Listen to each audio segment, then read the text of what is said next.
On tonight's episode of the Unselects, to 40B or not 40B? That is the question. I'm Gregg Richards. And I'm Brian Costello, and we are the Unselects.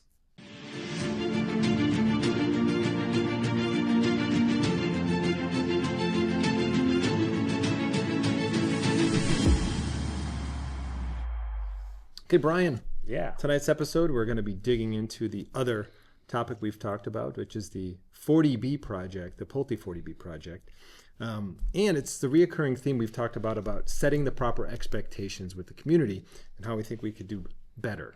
So we're going to take a look. And for those who don't know, there was two 40Bs. The reason why Brian and I probably know a lot about this is it was a big contentious point as part of the referendum on the MBTA zoning that, hey, we already got two 40Bs there. We're not going to see any new development. Yeah. They're going to build these 40Bs.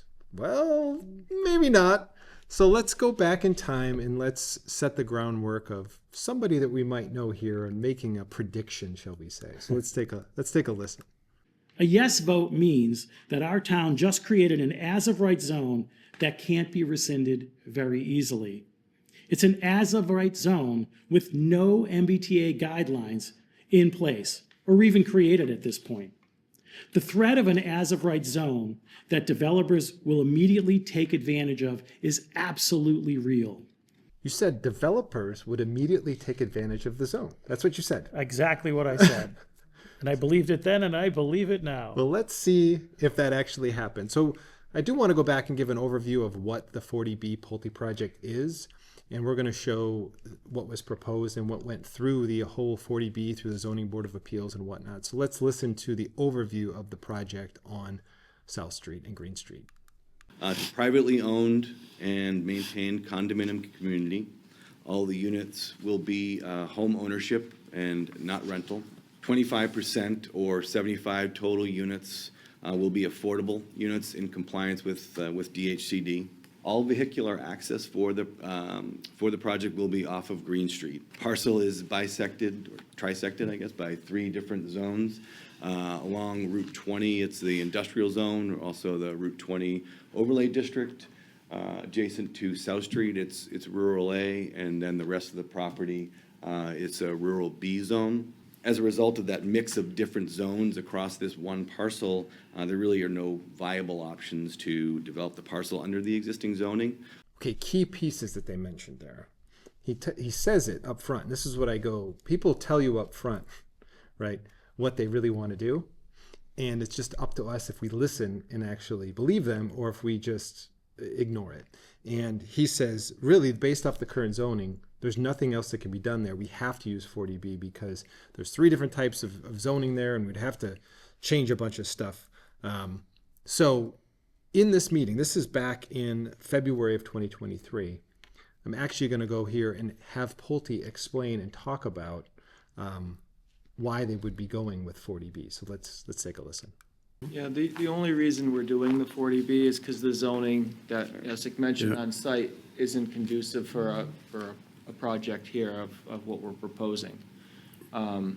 If there was an opportunity for zoning to be put on the site that like to help with the MBTA requirements, if this site was in the plans and could be utilized towards meeting those goals, we certainly very much would be willing and would entertain those discussions. Absolutely.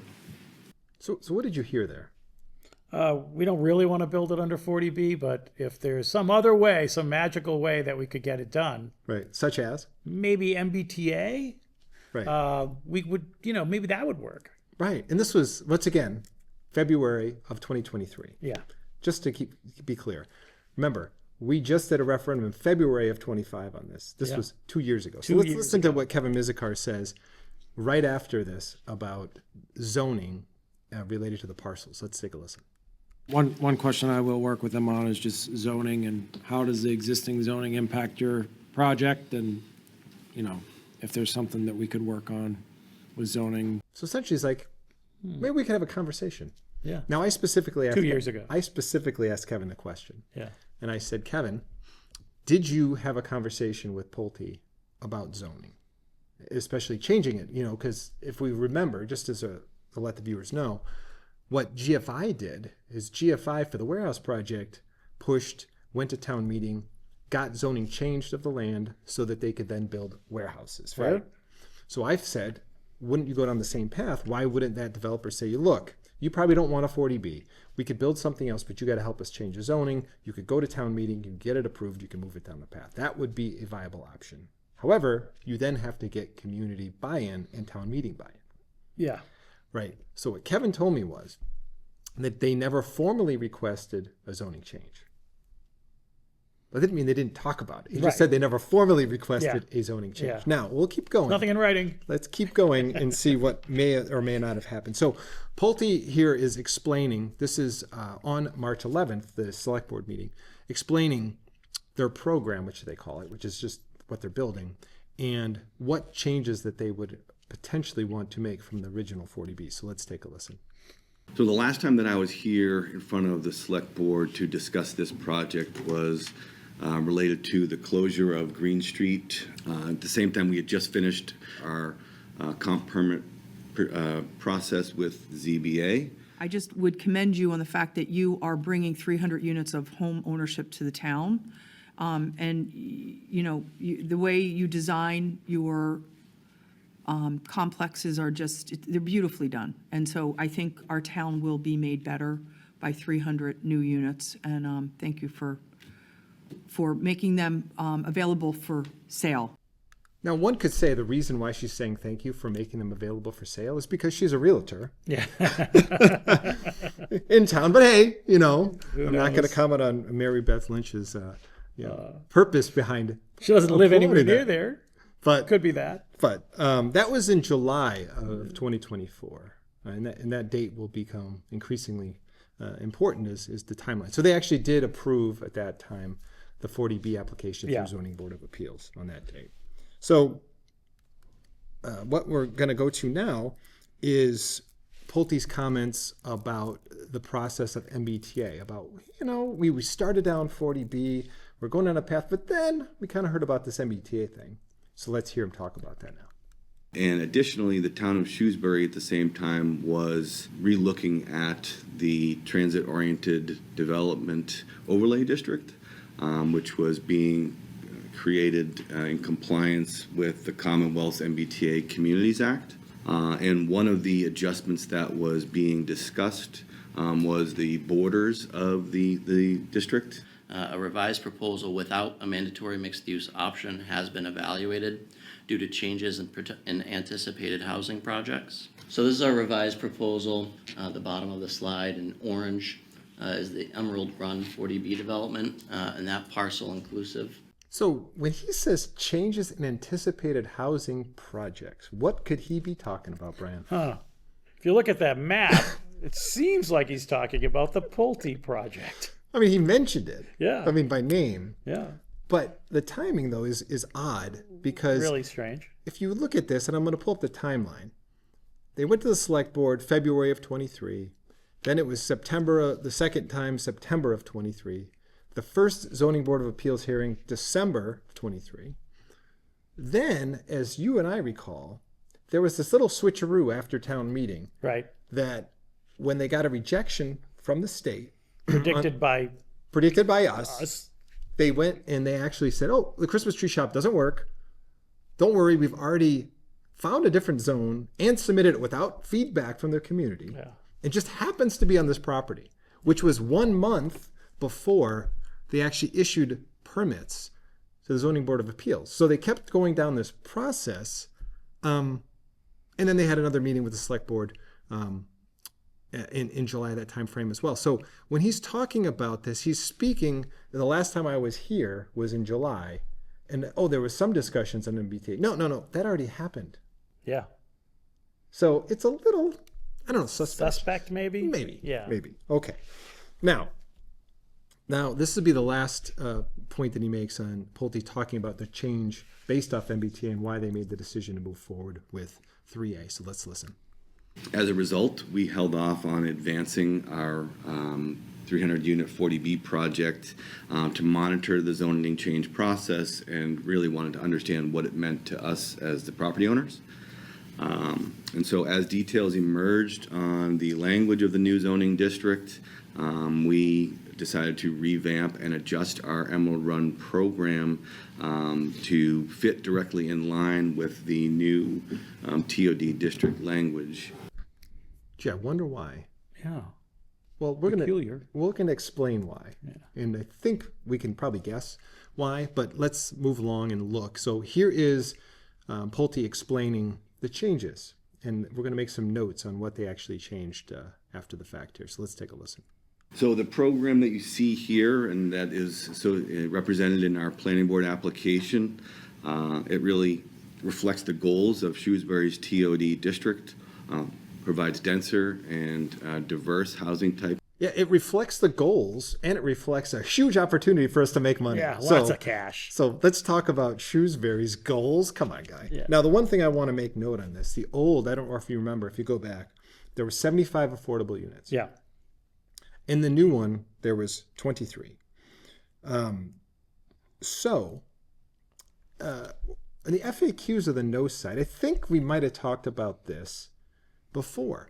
So let's go look at this. I believe this was one of our FAQs. We said, you know what? If the MBTA zone is implemented, either Pulte or Criterion could choose to develop under the 3A zoning, reducing the number of affordable units, because 40B requires 25%, while MBTA only required 15. And lo and behold, Pulte has done it. Now, I am not a betting man, but if I was, I'm going to suspect that Criterion will do the same thing. And I will put a wager out there that this is the first. The other 40B is going to do exactly the same thing, and we're going to lose even more affordable potential units, and it's even worse than that. We're going to talk about bigger impact here because I'm going to show the numbers, but it's not just the raw affordable units. It's about the affordability and the types of units that are going to be built. Yeah.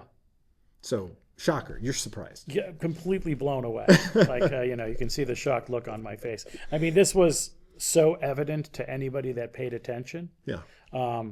Obviously, Pulte knew this years in advance, by the way. They're one of the people that actually donate money to make these laws happen, right? And the one Commonwealth 10K that was pumped into the yes vote, if they don't care about affordable housing reality, they just want to make sure developers that give them a lot of cash get a way to make development money. All right, so let's listen to him again explain now, well, why did they move away from 40B? Well, they told us before. Well, he's going to tell us again. Let's listen. 40B is just not a program that Pulte typically chooses. It is generally a last resort for Pulte Homes. Pulte Homes is a fully self-funded developer, so we actually have to go against our typical funding program to align with the NEF funding only because it's required by the Commonwealth as part of the 40B program. It is not something that we would prefer or ever choose to do. And if there is an option to go outside of that, it's I would say always more preferable. Here's my thought. Go ahead. Pulte is a sophisticated national developer. Yes. They have massive dollars in political contributions, and they understand the markets better than most. They're not Bob the developer down the street from you, right? They predicted full well, because they knew the law in Massachusetts, that they would not have to build a 40B. But they lock it up. They lock up the land, they lock up the zoning, and then they just see what happens. They knew this ahead of time. The town might be shocked. Pulte's not shocked in the least. No, and you can see by his demeanor and he's just like, hey, we would never choose this. But the thing is, they told us that up front. And that's why my whole point is going back to say, well, why wouldn't we talk to them about going through a different program? Because you're spending, how much time are you spending? You're talking about monthly zoning board of appeals meetings that you're taking up time and resources to sit in front of when you have zero intent of following through. Absolutely. There was no intent.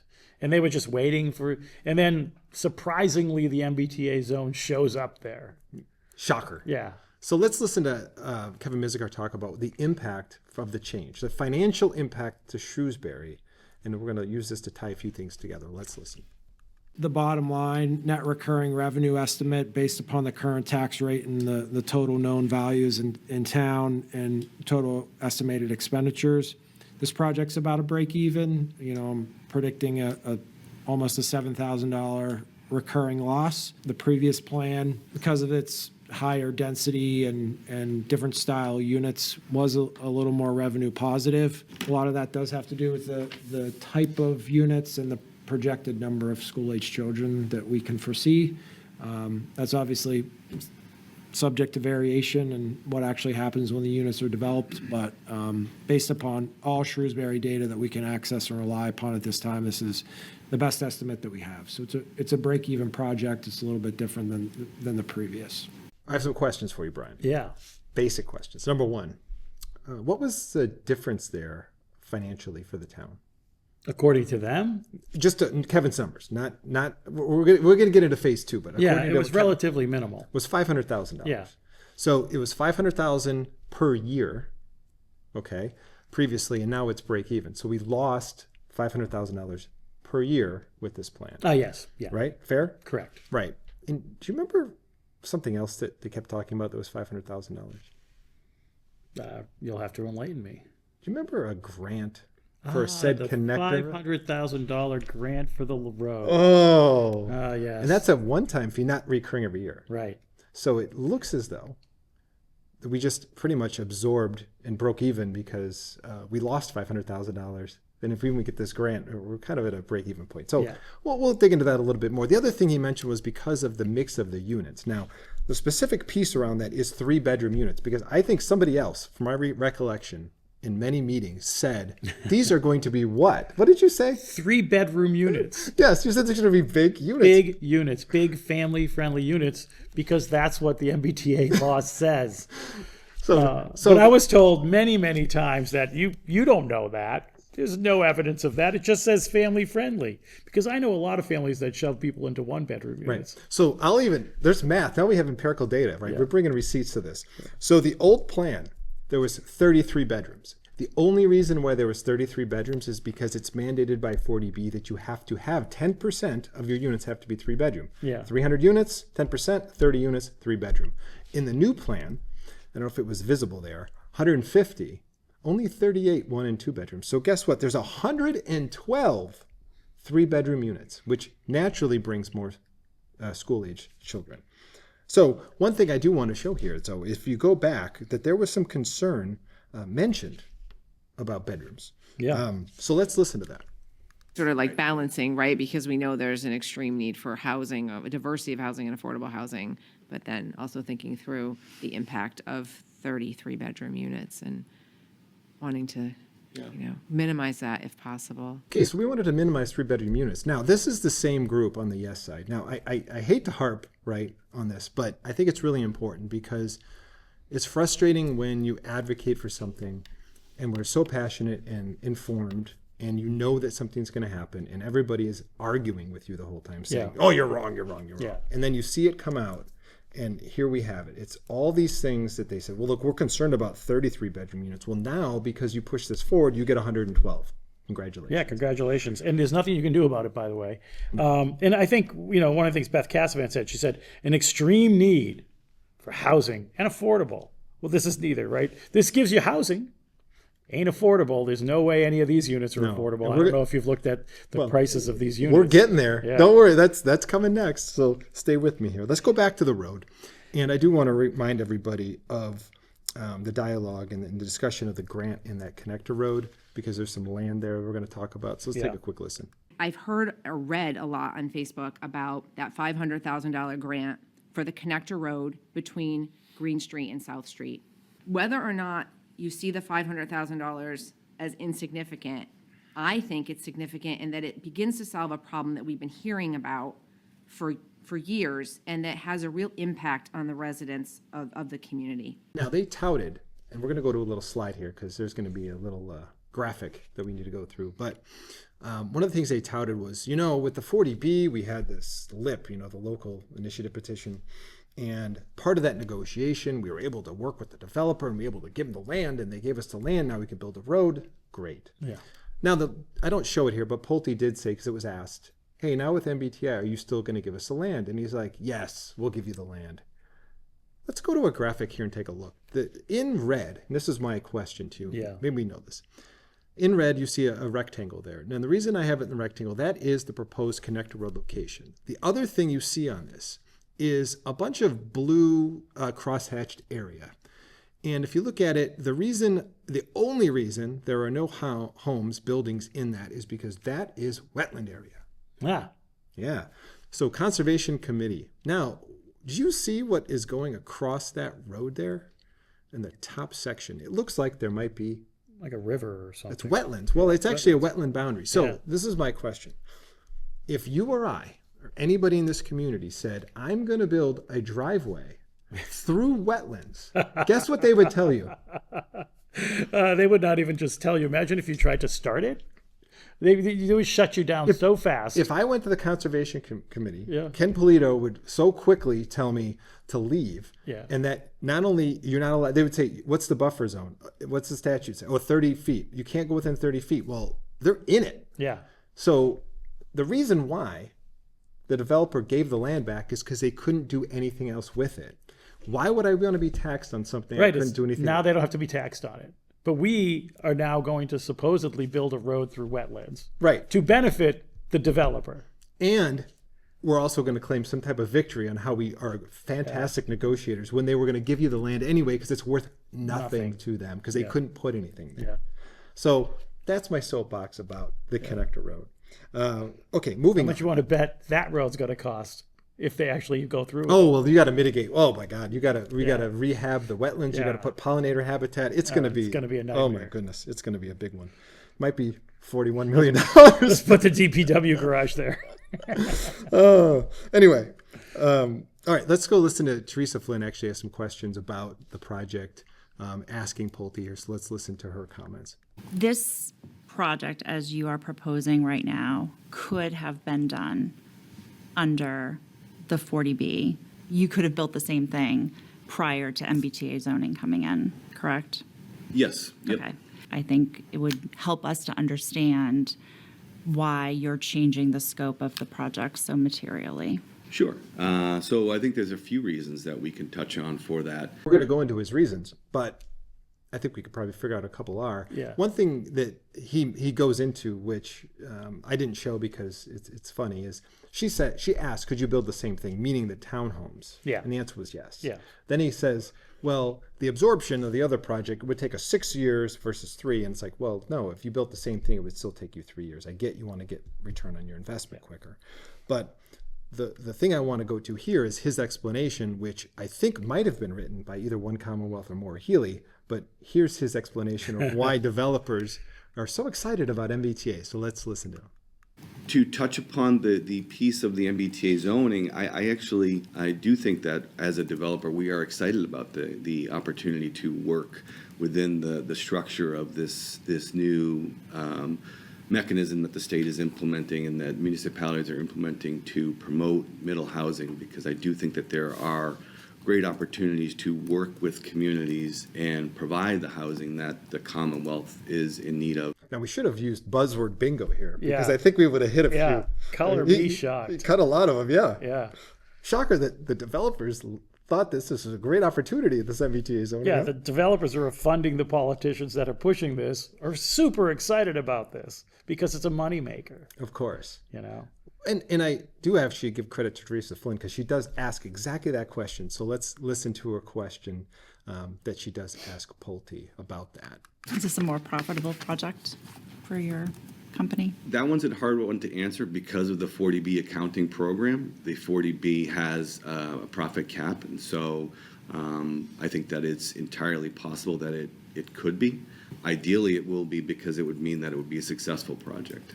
Will it be more profitable? That's the longest answer of not saying yes, when the obvious answer would be yes. But, you know, even it'll be a successful project as opposed to the other one, which would still be successful, but not successful enough for us. Right. It would not be giving us the return to our investors, Yeah. Which I think could potentially be BlackRock or somebody like Yeah. that. But hey, of course it is. Yeah. So the other thing we really heard on the MBTA all along, it's an affordability crisis. There's a lack of Absolutely. affordable housing. So let's listen to Michelle Conlon and one of the concerns she had about the Pulte's changing from 40B to 3A zoning. I am concerned about the loss of affordable units because this project is all owner occupied, where, having a larger number of affordable units is going to bring us closer to our goal of 10% affordable housing in town. I remember distinctly talking about this to that same person and others that didn't vote in our favor, which was basically 40 going to this zoning, MBTA, which we predicted would happen, is going to reduce the affordable housing stock and increase our 10%.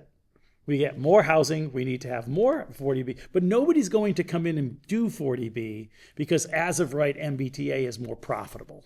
Right, and he just explained it. We just showed everybody exactly why. Here's a developer that said there's profit caps on 40B. Yeah. You have to use a funding source. So if you're self-funded, the accounting that's required is more burdensome.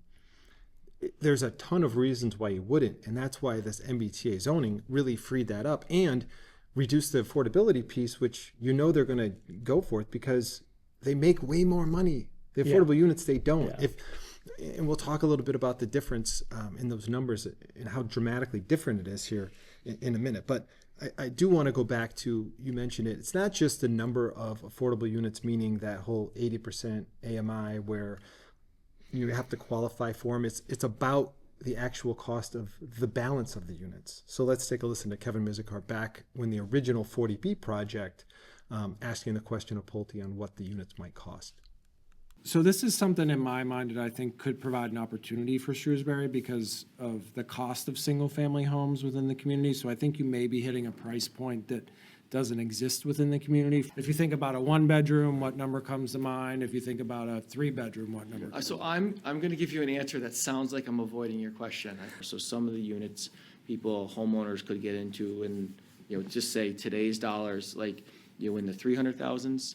And then other units, bigger units on higher floors with better finishes, could, be upwards of 5s and 6s very, very easily. So he said 3s, 5 and 6s, but I think that would be like those 30 3-bedroom. Yeah. I think a lot of them were, say, 300,000 or 400,000. Yeah. That was the old 40B. Let's listen to Michelle Conlon when she asks again, with the new plan, what does it look like now? So let's hear what they say. What is the proposed cost of the units, the price of the units? So I will use what we provided in our fiscal impact study. So for the 1 and 2 bedroom units, I believe it was between 410 and 490,000, roughly 417 to 490, and then the townhomes we were in the range of 735 to 784,000. 700, Super affordable. and that's 112. Yeah. Keep in mind, Yeah. 38 at the low end, 112 at the $750,000 range. Yeah. So I just want to pause here and rewind. And I am going to be a little hard on a few people because I think it's important. You have, on the yes side, we had members of the Affordable Housing Trust. All right, Beth Shea Bryant in charge of the yes. She spoke, Yep. she gave that position. We have a list of people. Michelle Conlon supported the yes. Carlos Garcia is the select board representative on the Affordable Housing Trust. Yeah. And they touted and pushed and said this MBTA thing was wonderful. Let's just show here all of those who supported the yes, including, like I said, members of the select board. Almost the whole select board voted for it, as well as other members of these boards who are supposed to be advocating on behalf of affordability in town. Yeah. But here's what they did. Because of their push on the yes side, they reduced the number of affordable units by 52. 52 affordable housing units are not here because of their advocacy on the yes side. They reduced affordable home buying opportunities dramatically. There was 270 units that were going to be between $3,000 and say $500,000. Yeah. Now there's only 38.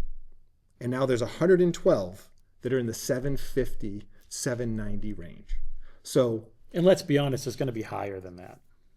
yeah, because of the finishes and Yeah. maybe some other things. So just to go back, we were advocating, and we had mentioned that this was, if you really wanted affordable units, you'd want the 40B.